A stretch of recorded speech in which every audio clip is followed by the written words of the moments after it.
Hepiniz geldiğiniz için çok teşekkür ederim. Thank you everyone for coming.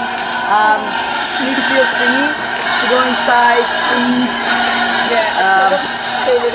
Let's get started.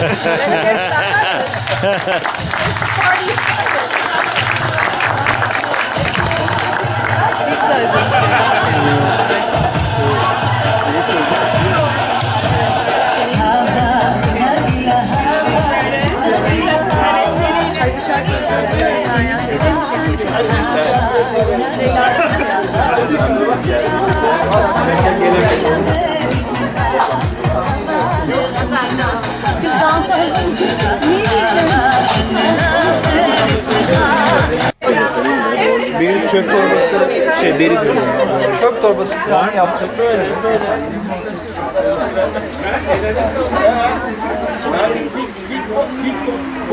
Onun da avantajı. Bilmiyorum. Bizim bir yer.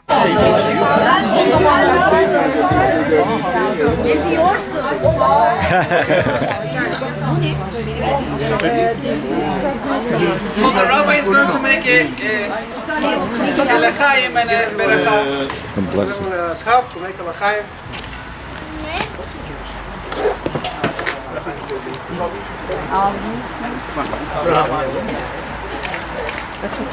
Alright, to make a l'chaim.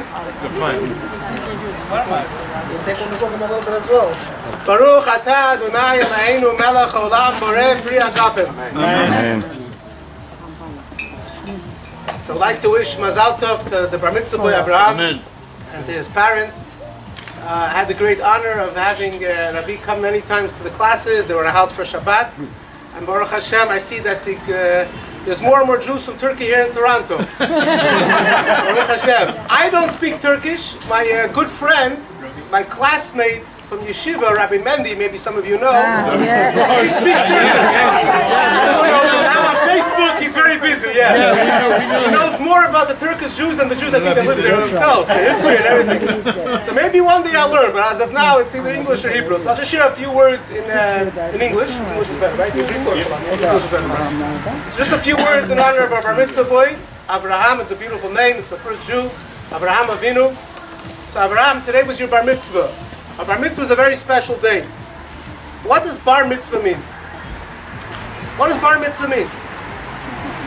It means you have the bar on one side, the mitzvah on the other side. Bar mitzvah, the word bar is a word in Aramaic.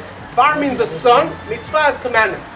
Up until the age of 13, he's not obligated to do mitzvot. If he does something wrong, Papa's fault. Once he turns 13, it's his obligation. And that's why when a boy turns 13 by the bar mitzvah, the father makes the blessing, Baruch Shepadrani. You're exempt. Why? Because from now on, if he does something good, it's his. But if he did something bad, God forbid, which will never happen, it's his responsibility. So that's what bar mitzvah means. Bar mitzvah does not mean it's a graduation of Judaism. Bar mitzvah only means that it's a start. This is when it starts. So I'll share with you a small story. And it's a lesson not just for the bar mitzvah boy, but it's a lesson for everyone. The story is told about a guy that immigrated to New York City. And he wanted to make sure that he's going to open up a business that's going to go good.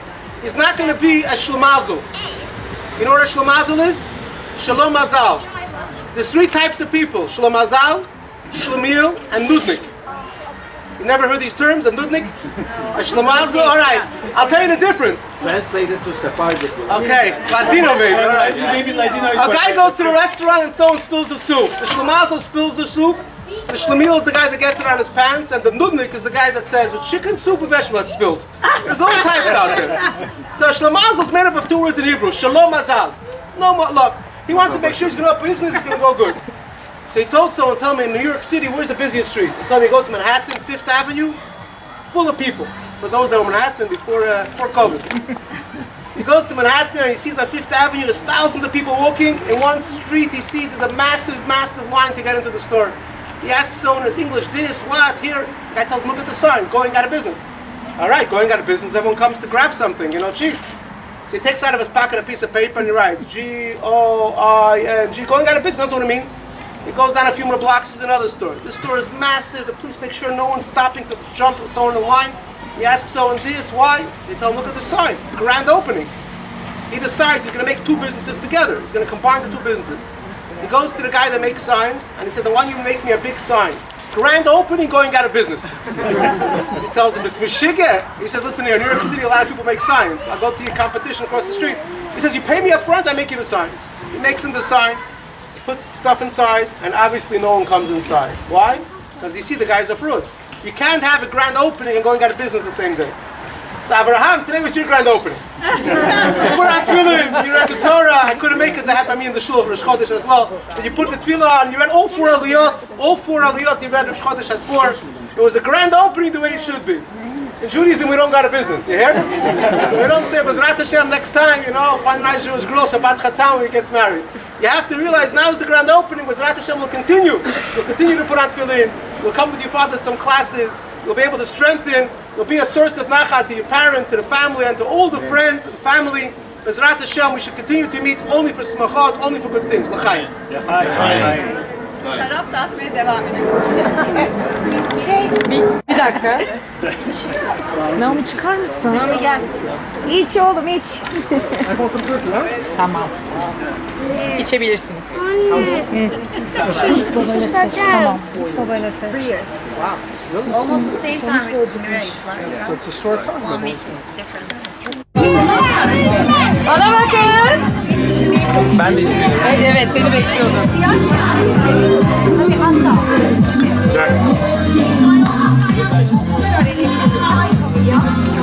Bravo Albi.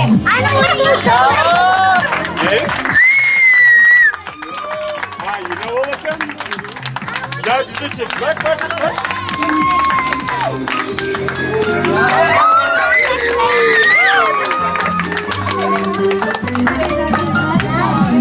Şeyimiz var.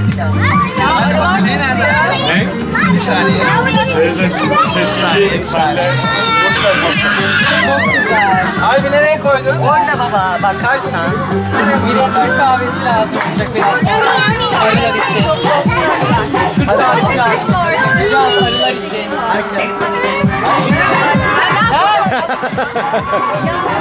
Dans eder gibi. Haydi patlat. Haydi. Yukarı doğru. Yukarı doğru.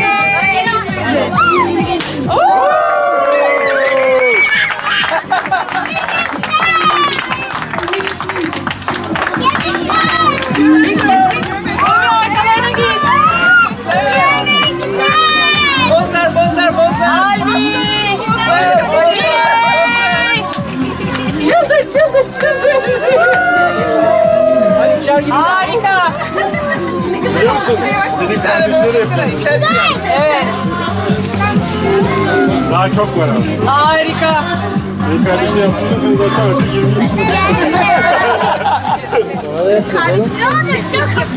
Doğruluk var, doğru. Hadi geç bakalım. Uzaktan söyleme.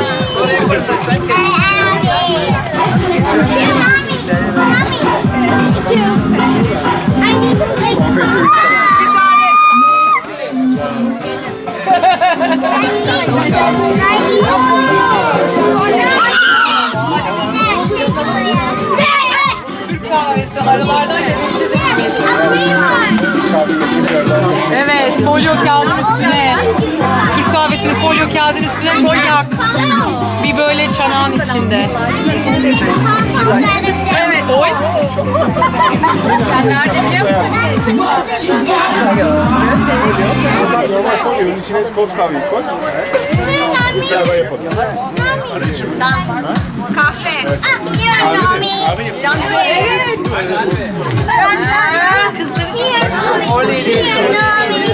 Bir daha yedin. Oley! Lan oley! Bir tane daha yer o. Hadi bir tane daha. Albiye de. Ver bir tane daha. Ben de istiyorum. Tamam. Yani herkes Evet. Aynı çatalla bize de ver. Herkese. Rahat mı olayım mı diye bakıyorum. Aile içinde bir şey olmaz oğlum. Size de yedirsin. Herkese. Hepimiz bir aileyiz. Bir saniye. Başka bir yere de uğrayabiliriz. Onu deneyeceğiz. Evet. Mesela Albayı tek tek bir daha. Mesela Santori'ye